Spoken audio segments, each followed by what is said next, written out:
Assalamualaikum warahmatullahi wabarakatuh. Di sini saya akan menjelaskan tentang penyajian dan pengolahan data. Data merupakan catatan dari sekumpulan fakta.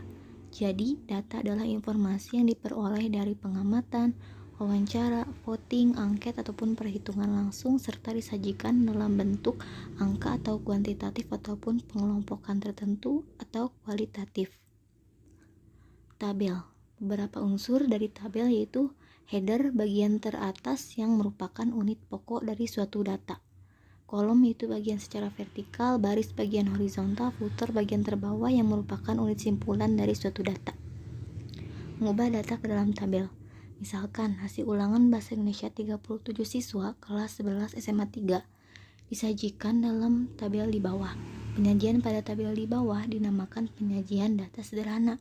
Dari tabel di bawah dapat menentukan banyak siswa yang mendapat nilai 9, yaitu sebanyak 7 orang.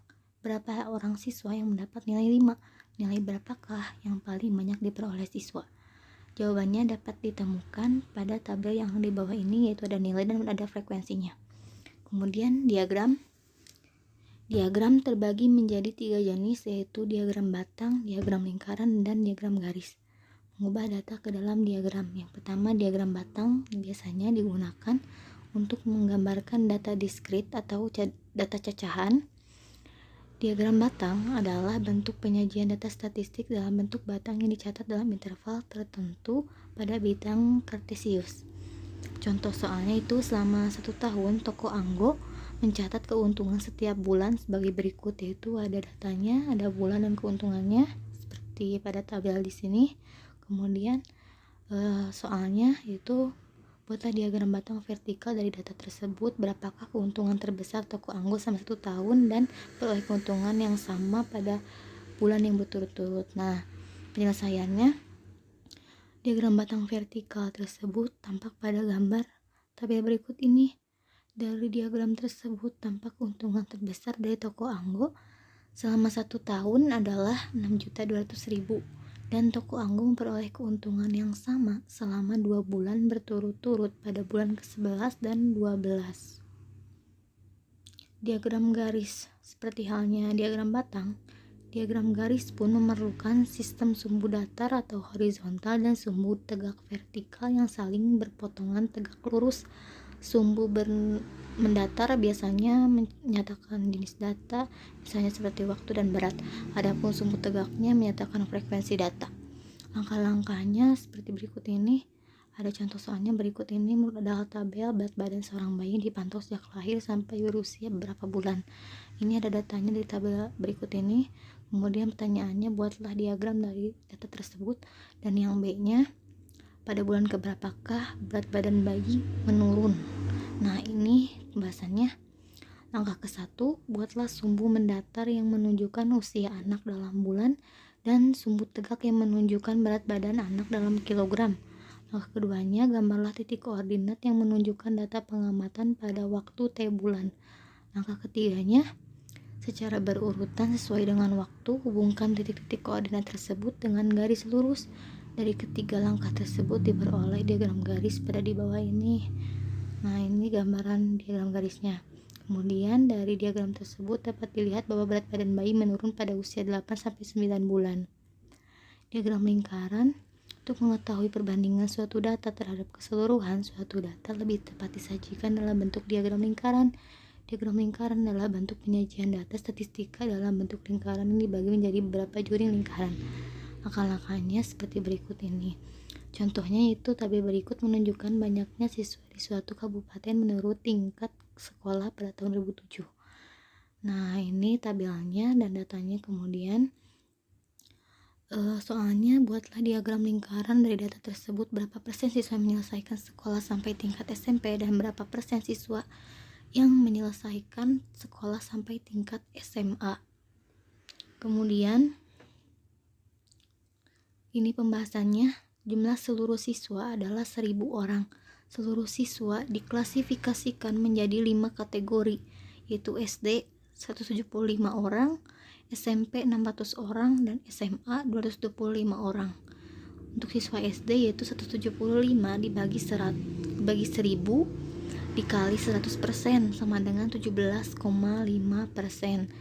dan besar sudut sektor lingkarannya itu 17,5% dikali 360 derajat sama dengan 63 derajat. Dan untuk siswa SMP 600 dibagi 1000 dikali 100% sama dengan 60%.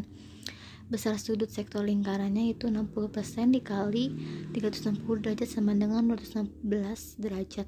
Nah, untuk siswa SMA nya 225 dibagi 1000 dikali 100% sama dengan 22,5%. Besar sudut sektor lingkarannya itu 22,5% dikali 360 derajat sama dengan 81 derajat. Nah, dan yang di bawahnya yaitu gambaran diagram lingkarannya. Kemudian untuk jawaban yang B, persentase siswa yang menyelesaikan sekolah sampai tingkat SMP adalah 60% dan persentase siswa yang menyelesaikan sekolah sampai tingkat SMA adalah 22,5%. Mengubah tabel ke diagram batang. Tabel 1 ini banyaknya siswa SD terang yang berdasarkan kelas dan juga jenis kelaminnya. Kelasnya di kelas 1 sampai kelas 6.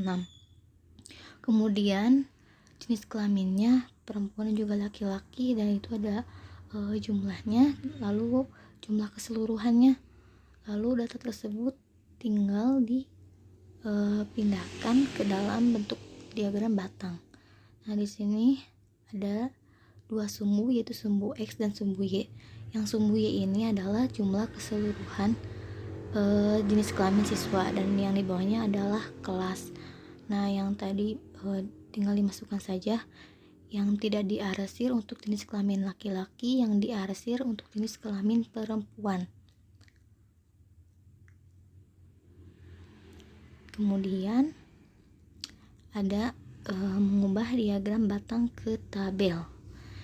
Ini selisih dari ininya adalah 2. Kemudian ini yang di bawah adalah hari, yang di sini adalah jumlah dari datanya. Kemudian tinggal disajikan ke dalam bentuk tabel. Yang tadi hari ditulis lagi, kemudian yang tadi datanya dimasukkan ke dalam frekuensi. Mengubah data tabel ke dalam diagram garis. Data peserta didik menurut kelamin. Kelasnya ada 1, 2, 3 dan laki-laki dan ada perempuan. Datanya ada 20, 23, 15, 16, 17, dan 20. Tinggal disajikan dalam bentuk diagram garis. Nah, seperti ini. Ada sumbu X dan Y, yang X untuk kelas dan Y untuk jumlah jenis kelaminnya. Kemudian kita buat titik koordinat pada data yang sudah ada tadi, lalu kita buat garis lurus yang membentuk sebuah diagram garis. Lalu mengubah diagram garis ke tabel. Sama seperti tadi, ini selisihnya juga 2, jadi ini per garisnya tuh adalah 2. Kemudian yang bawahnya hari, kemudian membuat titik koordinat yang kemudian dibuat garis lurus. Kemudian dimasukkan ke dalam tabel hari dan ada frekuensi dari data yang tadi. Mengubah data tabel ke diagram lingkaran. Nilai ulangan MTK kelas 7A. Nilainya dari 60, 70, 90, 80, 100. Kemudian frekuensinya totalnya jumlahnya 40. Nah, rumusnya frekuensi data ke N dibagi jumlah frekuensi dikali 360 derajat. Nah, jadi diubah dulu ke dalam bentuk derajat.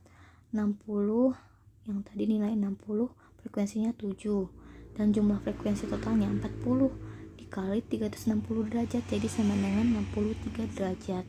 Begitupun seterusnya untuk nilai yang berikutnya. Kemudian setelah mendapatkan hasil dari nilai yang tadi, yang derajat, kita masukkan ke dalam bentuk lingkaran. Kemudian mengubah diagram lingkaran ke tabel. Ini ada beberapa hobi, yaitu vokal, tari, basket, futsal, dan badminton. Totalnya 80 siswa. Kemudian tinggal kita jumlahkan saja 25 per 100 itu 25% dikali 80 sama dengan 20. Begitupun dengan angka yang berikutnya, totalnya jadi 80 siswa, sama seperti clue yang tadi.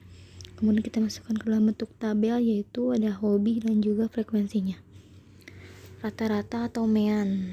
Untuk rata-rata tunggal biasa, X bar sama dengan X1 ditambah X2 ditambah X3 ditambah titik-titik Xn per N sama dengan, bisa juga ditulis sigma N I sama dengan 1 XI per N. Dan untuk formula rata-rata tunggal berbobot, X bar sama dengan F1 X1 ditambah F2 X2 ditambah F3 X3 titik-titik ditambah Fn Xn per F1 ditambah F2 ditambah F3 titik-titik Fn ditambah, sama dengan, bisa juga ditulis sigma N sama dengan I sama dengan 1 FI per sigma N I sama dengan 1 FI. Kemudian ada contoh dari rata-rata. Contoh soal rata-rata tunggal biasa. Tentukan nilai rata-rata atau mean dari data 6, 4, 8, 10, 11, 10, 7. X bar sama dengan X1 ditambah X2 ditambah X3 ditambah titik Xn sama dengan dibagi N. X bar sama dengan yang tadi tinggal dimasukkan saja. Kemudian jumlah total dari datanya ada 7 diperoleh 56 dibagi 7 yaitu 8. Contoh soal rata-rata tunggal berbobot, yaitu yang tadi rumusnya tinggal dimasukkan saja datanya. Ini bedanya memakai frekuensi. Kemudian diperoleh 240 bagi 20 itu 12. Kemudian ada formula rata-rata data kelompok, yaitu rumusnya X bar sama dengan sigma FI XT dibagi sigma FI. XT itu yaitu batas bawah atau BB dan ditambah batas atas atau BA dibagi 2. Nah, rumusnya itu tinggal kita masukkan saja. Untuk XT-nya yaitu 20 ditambah 24 44 dibagi 2 jadi 22. Lalu tinggal dikalikan saja, 4 dikali 22 jadi 88. Begitupun seterusnya. Lalu diperolehlah hasil 1710. Lalu dibagi 50 itu total dari frekuensi dan hasilnya 34,2. Modus yaitu untuk data tunggal dilihat saja data yang paling banyak jumlahnya atau yang sering muncul. Modus data kelompok yaitu mo sama dengan TB ditambah D1 dibagi D1 tambah D2 dikali P. Mo-nya modus, TB-nya tepi bawah kelas modus, D1 frekuensi kelas modus sampai frekuensi sebelumnya, D2 frekuensi kelas modus sampai frekuensi setelahnya, P-nya itu panjang kelas.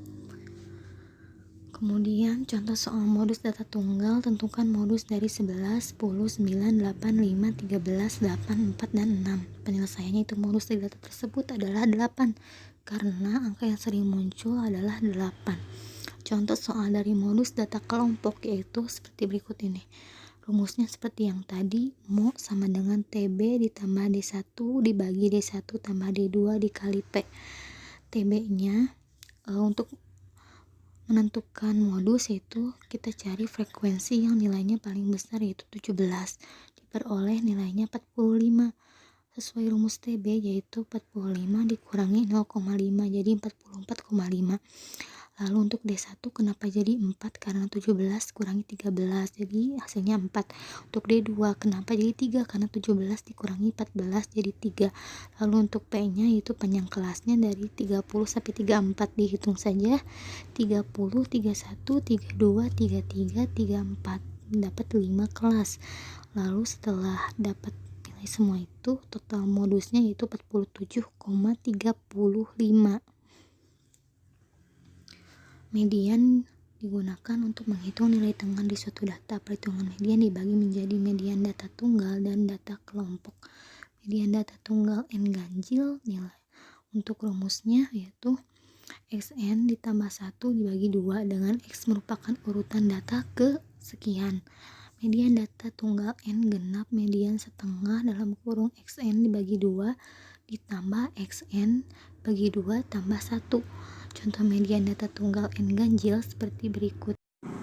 Tentukan median dari 11, 10, 9, 8, 5, 13, 8, 4, dan 6. Kita ambil nilai yang paling tengah, yaitu kita masukkan rumusnya, itu M sama dengan XN ditambah 1 dibagi 2. X nya ada 9 ditambah 1, jadi X10 dibagi 2 X5, dan X5 itu adalah nilai tengah dan hasilnya 8. Contoh median data tunggal n genap. Tentukan median dari 10, 15, 5, 11, 10, 8, 4, 6, 12, dan 5. Penyelesaiannya diurutkan dari terkecil sampai terbesar. X nya jumlahnya ada 10, dan masukkan ke rumus median sama dengan setengah Xn bagi 2 ditambah Xn bagi 2 tambah 1, dan diperoleh hasil nilai tengahnya, yaitu X5 tambah X6, jadi setengah ditambah 8 tambah 10, 18 dikali setengah sama dengan 9. Kemudian median data kelompoknya itu M sama dengan TB ditambah setengah N dikurangi sigma FSM dibagi FM dikali P. Kemudian ini keterangannya. Lalu contoh soal median data kelompok, yaitu M sama dengan rumus seperti yang tadi, TB yaitu dari tepi bawah, rumusnya dikurangi 0,5 jadi 45 dikurangi 0,5 44,5. Nah, untuk menentukan median ini cari frekuensi yang nilainya paling besar. Ini dapat 17, jadi diambilnya yang nilai 45 ini. Nah, kemudian setengah dikali 80 yang 31 ini dari sebelum frekuensi kumulatifnya. Nah, untuk yang 17 ini frekuensinya tersendiri dan 5 itu panjang kelasnya. Kemudian diperoleh nilai 47,15. Sekian yang dapat saya sampaikan. Mohon maaf apabila banyak kesalahan. Wassalamualaikum warahmatullahi wabarakatuh.